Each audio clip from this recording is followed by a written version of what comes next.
हिसाब जनता का 2020 सिर्फ और सिर्फ न्यूज फोर्स पर एसएस अथर के साथ रोजाना।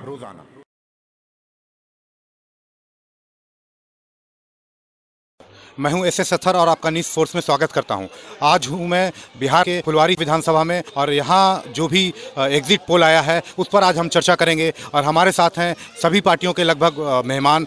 कुछ लोग नहीं आए, जैसे जदयू के लोग नहीं आए, कुछ भाजपा के लोग भी नहीं आए, तो हमने उनको बुलाने की कोशिश की लेकिन पता नहीं क्या वजह थी, लेकिन वो लोग नहीं आए। तो ठीक है, जो भी हमारे पास लोग आए हैं वो महागठबंधन के लोग आए हैं, लेकिन जो लोग हैं यहाँ पे उनसे हम बातचीत करेंगे। और जाप के खुद जो यहाँ के उम्मीदवार हैं सत्येंद्र पासवान जी, वो खुद आए हैं अपनी बात रखने के लिए, तो हम सब उनका स्वागत करते हैं, अपने सभी मेहमानों का स्वागत करते हैं। आरजेडी के गैस अनवर साहब भी आए हुए हैं हमारे साथ में, और हमारे साथ में आरजेडी के कौसर भाई प्रदेश सचिव, आरजेडी के अल्पसंख्यक प्रदेश सचिव शहनवाज भाई भी आए हुए हैं, एमएल से बुद्धन भाई, सुरेंद्र कुमार यादव जी भी हैं हमारे साथ में। तो हमारे जितने भी गेस्ट हैं सबके लिए आप लोग एक बार ताली बजा दीजिए तो बहुत अच्छा लगेगा। सारे लोगों का हम स्वागत करते हैं न्यूज़ फोर्स में। और आज की चर्चा हम एग्जिट पोल के ऊपर करेंगे कि क्या इन लोगों की राय है और क्या आगे होने वाला है 10 तारीख को, किसकी धड़कनें तेज़ है, किसकी धड़कनें जो है रुकी हुई हैं।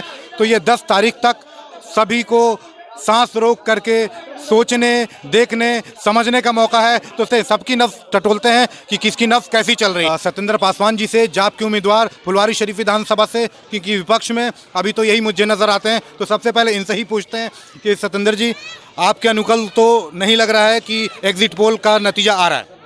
देखिए, एग्जिट पोल अभी आ रहा है, परिणाम आना है 10 को, इसलिए 10 को परिणाम आएगा तभी जाकर एग्जिट पोल का क्या रवैया है, सही होगा या गलत होगा, मूल्यांकन होगा। लेकिन अभी एग्जिट पोल अनुमान पर निर्भर कर रहा है, कहीं परिणाम पर निर्भर नहीं कर रहा है। परिणाम आने दीजिए, उस पर बहस होगी या और जो साथी अपनी अपनी बात को रखेंगे। आप जवाब दीजिए। देखिए, एग्जिट पोल तो दे ही रहा है। बिहार की जनता ने फैसला ले लिया कि जिस नीतीश कुमार ने बालूबंदी करवाया, सीएए का समर्थन किया, कोरोना के संकट में बिहारी प्रवासी मजदूरों को कहा कि जो जहां है वहीं रहो, बिहार की जनता ने फैसला ले लिया कि नीतीश कुमार की विदाई तय है और तेजस्वी की सरकार बनने जा रही है। लेकिन आप ये बताइए, नीतीश कुमार को सीए पे आप लोग जो आरोप लगा रहे हैं, उन्होंने तो यहाँ विधानसभा में पास भी किया बिल कि यहाँ पे एनआरसी नहीं होगा। देखिए, एनआरसी मामला स्टेट गवर्नमेंट का है, सीएए जो है वो सेंट्रल गवर्नमेंट का है, जहाँ नीतीश कुमार ने समर्थन किया। नीतीश कुमार की औकात नहीं है कि सीएए को कह देंगे कि बिहार में लागू नहीं होगा। वो तो सेंट्रल गवर्नमेंट है, वो कल भी करा लेता। इसलिए बिहार के जो सामाजिक न्याय, न सिर्फ मुसलमान, सामाजिक न्याय और सांप्रदायिक सद्भाव में विश्वास रखने वाली एक एक जनता ने बिहार की जनता को तंग करने वाले की विदाई तय कर दी है, जो 10 तारीख को फाइनल हो जाएगा। तो क्या भाजपा के साथ में नीतीश कुमार जी का रहना ये खटकता है आपको? देखिए, भारतीय जनता पार्टी ही ले डूबी ना नीतीश कुमार को। भारतीय जनता पार्टी नीतीश कुमार को मुख्यमंत्री मानती, लेकिन भारतीय जनता पार्टी ने जो गठबंधन, अपना गठबंधन का, एनडीए का जो बैनर लगाया, कहीं पर नीतीश कुमार का फोटो दिया क्या? चिराग पासवान को कौन खड़ा किया? लेकिन मुख्यमंत्री का चेहरा तो है। नहीं, मुख्यमंत्री है, सीट कहाँ आ रही है भाई? 3 अक्षर में नहीं आने जा रहे हैं। देखिए, अभी जैसे कि सत्येंद्र जी ने कहा कि ये अनुमान है एग्जिट पोल, तब ये अनुमान पे है, तो 10 तारीख तक आप भी रुके। यहाँ लड़ाई दू फाड़ में है। यहाँ जन अधिकार पार्टी कहीं नजर आ रही है? क्यों नहीं नजर आ रही है? कहाँ से नजर आएगी? पप्पू यादव जी ने चुनौती दिया था। पप्पू यादव जी ने कहने का काम किया था पटना में घूम घूम के कि मैं कुम्हरार विधानसभा चुनाव लड़ूंगा। क्यों चले गए मधेपुरा? मधेपुरा की जनता ने भी सबक सिखा दिया कि आप जाइए कुम्हरार लड़िए। इसलिए जीरो पर आउट होने वाले लोग को बहस करने से क्या फायदा है? लालू जी भी तो मधेपुरा से लड़े थे। अरे लालू यादव ने कभी कहा था क्या कि मैं कुम्हरार लड़ूंगा? ठीक है, चलिए आप बताइए, आपके ऊपर उन्होंने आरोप लगाया है, बहुत बड़ा हमला किया है। देखिए, आरोप लगाना बड़ा आसान होता है। आरोप लगाना आसान बात है, लेकिन श्री पप्पू यादव जी जहां काम किए, स्वाभाविक है वहां से उम्मीदवार दिए हैं। पप्पू जी, उनका भी नाम है। कुम्हरार से जो हमारे उम्मीदवार हैं जाप के, वह चुनाव लड़ रहे थे और मुस्तैदी से चुनाव लड़ रहे थे। मधेपुरा उनका गृह इलाका है, वहाँ से चुनाव अपने लड़ रहे हैं। इसलिए ये कहना कि जीरो पर आउट हो गए एग्जिट पोल के माध्यम से, ये कहना तो उचित नहीं है। जब आ जाएगा कहीं, उम्मीदें बरकरार हैं अभी भी। बिल्कुल उम्मीदें बरकरार है। और पप्पू यादव को शून्य कहने वाला आने वाला दिन में वह शून्य हो जाएगा। चलिए, क्या कहना चाहिए? अब 10 का इंतजार कीजिए मेरे बड़े भाई, हमें बहस नहीं करना चाहता। नहीं, लेकिन एग्जिट पोल के नतीजे से आप कितनी सीट देंगे आरजेडी को, महागठबंधन को? आप देखिए, महागठबंधन का सीट कम से कम तो 190 फाइनल है, उससे बढ़ सकता है, घटेगा नहीं। 190 तो कोई भी एग्जिट पोल नहीं बता रहा है। मगर हम बता रहे हैं इसलिए कि माहौल देखा है, हर जगह गए हैं, 190 आवेगा। मतलब वो तो ठीक हो गया ना कि आप अपनी पार्टी को अपने हिसाब से तो आप बताएं, कोई भी ग्वालन ये नहीं कहती कि मेरी दही खट्टी है। नहीं, ऐसी बात नहीं है। जो माहौल है, जो हम लोग जहाँ घूमे हैं हर जगह, उस माहौल बता रहा है कि 190 महागठबंधन का सीट आएगा। और तेजस्वी यादव यहाँ मुख्यमंत्री हर हाल में बन गए, समझ जी, बने हुए हैं। चलिए, वो तो सभी एग्जिट पोल बता रहे हैं कि तेजस्वी यादव मुख्यमंत्री बनने के करीब हैं, लेकिन अभी कितनी सीट आएगी ये तो 10 तारीख को ही पता चलेगा। आपका नाम सुरेंद्र कुमार यादव। जी सर, यादव जी, आप कौन सी पार्टी से हैं? आप भी आरजेडी से। आरजेडी से हैं। तो आप बताइए कि आरजेडी में अभी लालू जी नहीं है तो कुछ कमी खली? लालू जी की कमी तो हमेशा खली है हमारी जनता को, लेकिन ये वो तेजस्वी जी उनका पूरा किए हैं उनका काम। जिस तरह से जनता में एग्रेसिव था चुनाव से पहले से ही कि इस बार परिवर्तन का लहर दिखाना है और तेजस्वी यादव को जो कि सत्ता में लाना है, तो जनता तेजस्वी यादव से बहुत खुश है। और ख़ास करके इस मुद्दे पे जो हमारे नवयुवक लोग हैं उनको 10 लाख नौकरी देने के जो वादा किए हैं पहला दिन और पहला कलम से, पहला कैबिनेट के बैठक से, इसमें उत्साहित बहुत ज़्यादा है नवयुवक को। और इसके वजह से आज हमारा एग्जिट पोल के माध्यम से हम लोग का जीत बता रही है और आने वाले 10 तारीख को रिजल्ट मिलेगी। आगे हम लोग शपथ लेंगे, सरकार में आएंगे। हम भी अभी बताएंगे न्यूज़ फोर्स की तरफ से जो हमने एनालाइज किया है पूरे एग्जिट पोल को खुद, क्योंकि मैं घुमा हूँ हर कंस्टिट्यूंसी में, तो कितना क्या है मैं लास्ट में बताऊंगा कि किस पार्टी को कितनी सीट मिल रही है और कितने प्रतिशत वोट पड़े हैं। जो मेरा अपना एनालाइज है तो वो भी मैं आखिर में बताऊंगा। तो अभी मैं लड्डू भाई से बात करना चाहता हूँ। लड्डू भाई, आप बताइए कि लालू जी जो है अभी 27 तक छूटने की बात हो रही है, तो क्या तब तक तो सरकार शायद बन जाएगी, 29 तारीख तक ही वक्त है, तो ये कमी महसूस आप लोगों को होगी, कार्यकर्ताओं को? बहुत कमी महसूस होगी, चूँकि वो राष्ट्रीय अध्यक्ष हैं माननीय लालू प्रसाद यादव जी, तो ये कमी तो हम लोग को, सारे कार्यकर्ताओं को महसूस होगी, बल्कि खुद माननीय तेजस्वी जी को भी महसूस होगी। लेकिन इतना उत्साह है वर्करों का और वोटरों ने इतना उत्साहित से दिया है कि वो कमी जो है वो भरने का काम करेगा।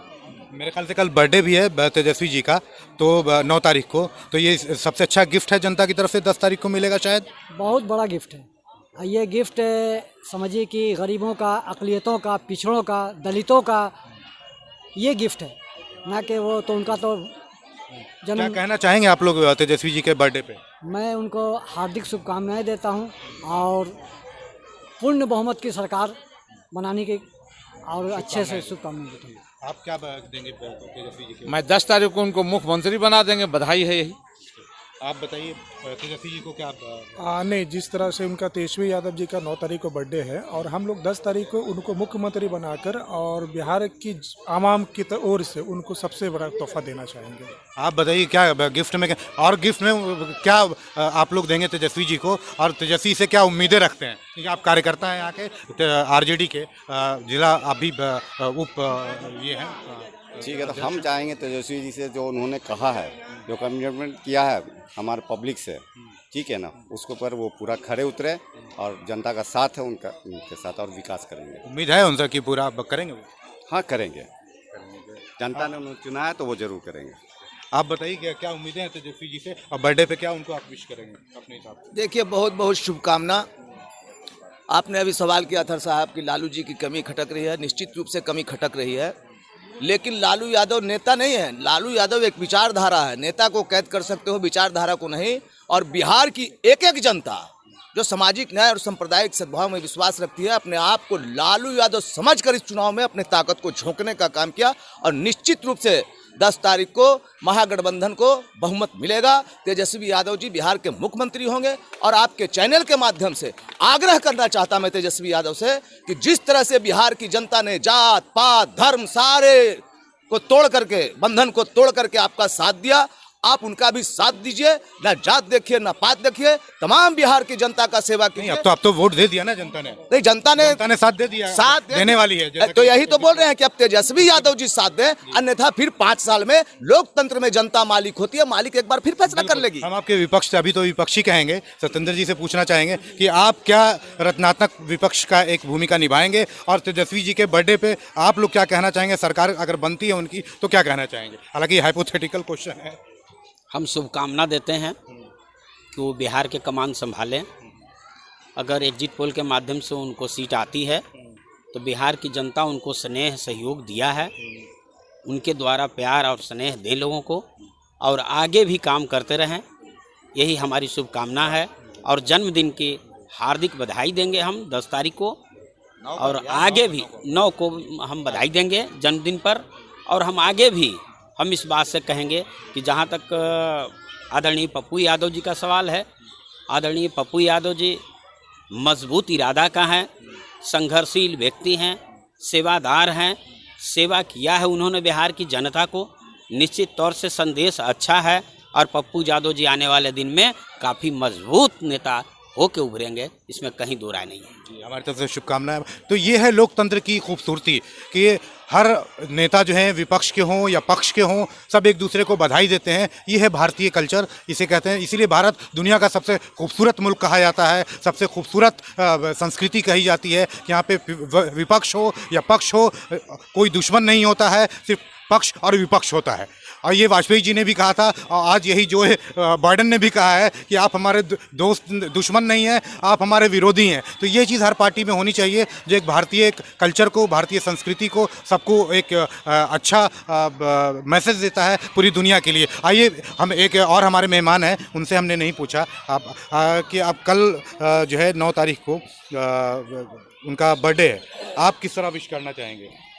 देखिए, हम उनके हर बर्थडे में जाते हैं, कोशिश करते हैं जाने का, और उनको हम एडवांस में ही आज ही विश कर देंगे रात में। अच्छा, एडवांस में ही विश कर देंगे। और क्या क्या उम्मीदें हैं आपको उनसे? उम्मीद है कि जिस तरह से वो अपना बर्थडे मना रहे हैं, दोहरी खुशी उनको 10 तारीख को भी मिलने वाला है। आप लोगों को भी तो खुशी होगी, आप लोग कार्यकर्ता हैं। हाँ, एकदम बहुत खुशी है। हम तो तेजस्वी जी को 10 तारीख को मुबारकबाद देंगे, बर्थडे का भी और कुर्सी की भी। आइए, हमारे साथ में कुछ यहाँ लोकल लोग हैं, तो उनसे हम सवाल ले लेते हैं। हमारे साथ में आप बताइए, तन्हा जी, फारूक तन्हा जी हैं, और ये यहाँ के काफ़ी लोकल और बहुत फेमस आदमी हैं। तो इनसे ही पूछते हैं कि नीतीश जी की विदाई होगी, या मतलब जो फिर से दोबारा से बनेंगे, या तेजस्वी जी आएंगे? तेजस्वी जी आएंगे। तेजस्वी जी आएंगे। तेजस्वी जी इसलिए आएंगे कि फुल बहुमत से अब इस बार हमारी जनता बिल्कुल तरीके से जागरूक है।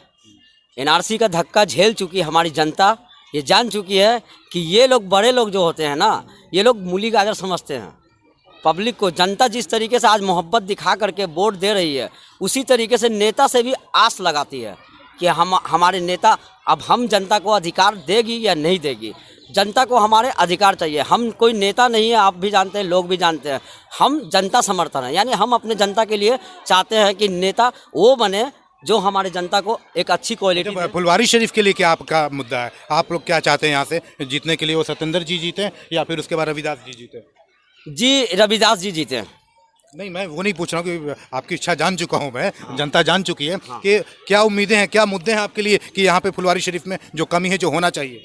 जी, यहाँ पे ये कमी है कि नली गली, अलैया ढलैया, पानी टंकी और पाइप और ये वायर ये सब तो सभी नेता करते आ रहे हैं, ठीक है। लेकिन हमारी फुलवारी की जनसंख्या, जन आबादी इतनी तेज़ी से बढ़ी जा रही है, इतनी तेज़ी से बढ़ी जा रही है। इमारतें, अपार्टमेंट और बड़े बड़े महल, बिल्डिंग, ये सबसे बनती चली जा रही है और पूरी फुलवारी ढकी चली जा रही है। आबादी से घनी आबादी हो गई है। अब एक चीज़ को कोई नेता अपने जहन में नहीं डाल रहा है कि यहाँ के बच्चों का क्या होगा। बच्चे को खेलने की जगह नहीं है। तो हमें, हमारी अपील है और हमारा मांग है, डिमांड है कि हमारे रविदास जी अगर जीत कर आए, 3 तारा को धरती पर लाएं, तो सबसे पहले वो हमारे फुलवारी शरीफ में, फुलवारी विधानसभा क्षेत्र में बच्चों के खेलने की जगह का उपयोग करें। बच्चों के खेलने के लिए जगह। यह है आप लोग के लिए बुद्धन भाई, आप लोग ध्यान दीजिएगा जनता की बात का। और आप लोग कोई सवाल करना चाहते हैं? कोई सवाल यहाँ जीतने के बाद? जी, जो न्यूज़ फोर्स ने एनालाइज किया है एग्जिट पोल को, हम उसे बताने जा रहे हैं। तो आप लोग थोड़ा सा, आप लोग का भी अटेंशन चाहिए कि जो हमने एनालाइज किया है एग्जिट पोल का। महागठबंधन की हम सबसे पहले बात करें कि महागठबंधन लेफ्ट, आरजेडी, कांग्रेस, लेफ्ट में मतलब तीनों पार्टियां यानी 5 पार्टियों की हम बात कर रहे हैं। उसमें टोटल सीट जो हमने एनालाइज किया है सारे एग्जिट पोल, और ये एग्जिट पोल के हवाले से है और जो खुद मैंने भी एनालाइज किया है उसके हवाले से मैं बताना चाहता हूँ।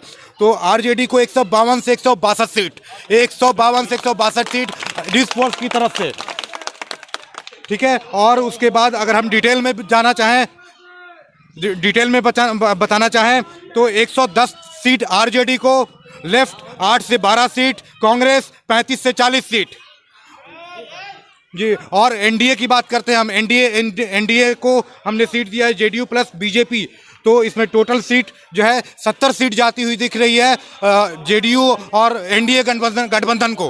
तो एनडीए के लिए, जेडीयू के लिए 25 से 30 सीट, बीजेपी के लिए 35 से 40 सीट, एलजेपी के लिए 2 से 3 सीट, जाप के लिए 2 से 3 सीट, और ओवैसी एआईएम गठबंधन के लिए 3 से 5 सीट। और ये जो है 43% महागठबंधन को वोट का परसेंटेज है, 43% आप लोग को वोट मिल रहा है, जाता हुआ दिख रहा है, और 39% एनडीए को जा रहा है। कुल मिला करके अगर देखा जाए तो एक अच्छा जो एग्जिट पोल के हिसाब से न्यूज़ फोर्स की तरफ से जा रहा है कि आप लोग की सरकार बन रही है। और उसके बाद जो है 152, 162 एक बहुत बड़ा आंकड़ा है, जादुई आंकड़ा से भी बढ़ के है आपके लिए। तो कैसा आप लोग महसूस कर रहे हैं? ये सबसे ज़्यादा मैं मीडिया वाले को बधाई देता हूँ कि सब मीडिया वाले अब अच्छा ईमानदार बन गए हैं। बीजेपी के चक्कर में सब बेईमान हो गए थे कुछ, अभी आपके हिसाब से आ रहा है तो बेईमान। अब सब मीडिया वाले ईमानदार नजर आ रहे हैं, इसलिए मैं मीडिया वाले को बधाई देता हूं और बहुत फूले फले और अच्छा न्यूज़ दिखाएं और सच्चा न्यूज़ दिखाएं और बीजेपी के चक्कर में ना पड़े, यही मेरा। हम किसी के चक्कर में नहीं है सर, हम तो आपकी बात कर रहे हैं, हम तो आपकी बात अच्छी बात करते हैं तो आप बोलते हैं कि अच्छा है, और आपके खिलाफ बात हो जनता की तो आप बोलते हैं अच्छा नहीं है। आप बताइए कैसा महसूस हो रहा है? हम तो 152 से 162, और हम चाह रहे हैं कि आपका जो एनालिसिस किया हुआ है वो उसी पे मोहर लगे, बल्कि उससे भी बेहतर हो।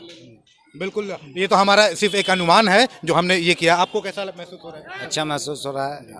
तो देखिए सब लोग खुश हैं। हम आते हैं डब्लू भाई के साथ में। डब्लू भाई कैसा लग रहा है आपको? बहुत अच्छा लग रहा है, और आपका जो एनालिसिस है एकदम ईमानदारी के साथ एनालिसिस है। 10-15 सीट और बढ़ सकता है गठबंधन का। जी हाँ, वो क्योंकि न्यूज़ फोर्स की तरफ से 152 से 162 इसलिए दिया गया है क्योंकि इसमें बहुत सारी चीज़ें हुई कि जो लोग आपके अपोजिट में थे, अगर हमने उनसे बात किया तो उनका ये कहना था कि ठीक है वो वोट देने जा रहे हैं, लेकिन क्या उनके माइंड में था कि वोट बैंक तो बढ़ जाएगा। और पहली बार ऐसा हुआ है कि स्वर्ण जातियों का भी वोट आपको कई जगह मिला है, यानी आरजेडी को कई मतलब स्वर्ण जातियों का भी वोट मिला है। तो ये पहली बार एक इतिहास रचा गया है कि बहुत सारी ऐसी पार्टियां हैं क्योंकि लोग नाराज़ हैं बहुत ज़्यादा नीतीश कुमार से, या गुस्सा है उनका, क्योंकि जो सबसे बड़ी जो चीज़ जो हमें समझ में आई कि एक तो नौकरी का तो है ही है, क्योंकि जो कोरोना काल में जिस तरह से नीतीश कुमार जी ने कहा था कि बिहार में हम घुसने नहीं देंगे, तो शायद उसका ये बहुत बड़ा असर पड़ा है, क्योंकि 40 लाख लोग बाहर रहते हैं और 40 लाख लोग जब बिहार आए तो उनको उनके दिल पे क्या गुजरी, कितने लोग मर गए, कितने लोग परेशान रहे। तो उन सारी चीज़ों का नतीजा आपके एग्जिट पोल में हमारे दिख रहा है। तो आप बताइए कैसा लग रहा है बुद्धन भाई? बहुत अच्छा है रिजल्ट, आपने जो दिया है रिजल्ट, एनालिसिस क्या है उसके लिए मैं अपने तरफ से आपको मुबारकबाद देता हूं कि आपका ये एनालिसिस सही है, लेकिन उसमें हमारा अपना है कि 180 प्लस रहेगा, उससे कम नहीं है। लेकिन हमारी तरफ से आपको लेफ्ट पार्टी को 8 से 12 सीट दिया जा रहा है। उस 2 और उसमें बढ़ेगा, 2 से 3 बढ़ेगा, 15 के समथिंग हमारा CPI-ML का आने का है। लेकिन आप लोग सत्ता में तो आ रहे हैं ना, महागठबंधन तो आ रही है ना? हाँ आ रही है, उसी के लिए तो बोल रहे हैं 180। शाहनवाज जी आप बताइए कि कैसा लग रहा है आपको? जी आप सबसे पहले तो आपका बहुत बहुत शुक्रिया जो आपने ईमानदारी पूर्वक जो एनालिसिस किया, वो अर्नब गोस्वामी जैसी एनालिसिस नहीं डाली वन साइडेड, उसके लिए मैं आपका बहुत बहुत तहे दिल से शुक्रिया हूँ। और निश्चित रूप से हमारी बहुमत जो है ना अभी देखा जाए तो देखिए आपने जो एनालिसिस किया 160, निश्चित रूप से वो 152 से 162 162 बिल्कुल, उसी में एक या दो आगे पीछे हो सकती है, लेकिन आपकी एनालिसिस बिल्कुल परफेक्ट है। मैं इस पे आपका बिल्कुल एकदम समर्थन हूँ। धन्यवाद। आप बताइए सत्येंद्र जी, क्योंकि 162 आपकी पार्टी को जाप को जो है 2 से 3 सीट क्या चलिए, आपको बहुत बहुत धन्यवाद।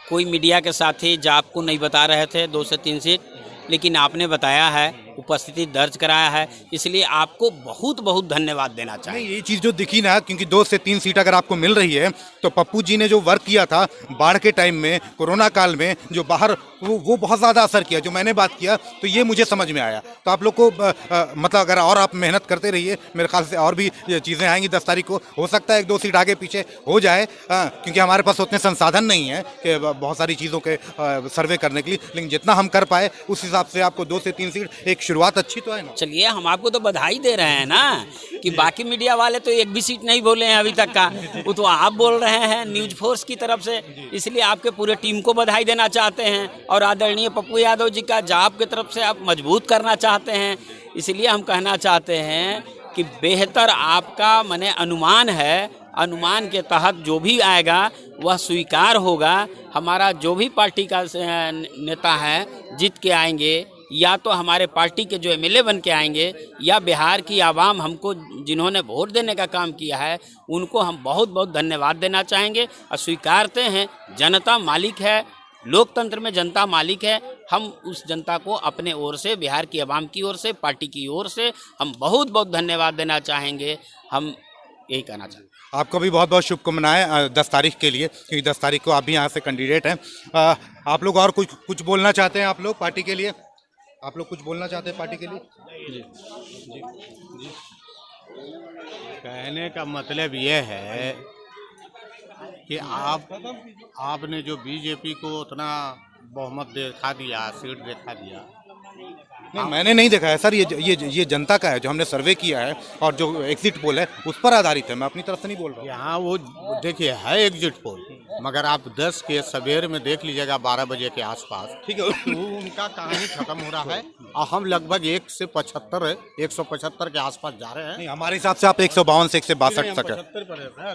हम 175, ठीक है, वो आपका आकलन है, पार्टी का इंटरनल होगा, हमारा अपना आकलन है। तो हमारे हिसाब से तेजस्वी सरकार, इस बार तेजस्वी सरकार बन रही है बिहार में।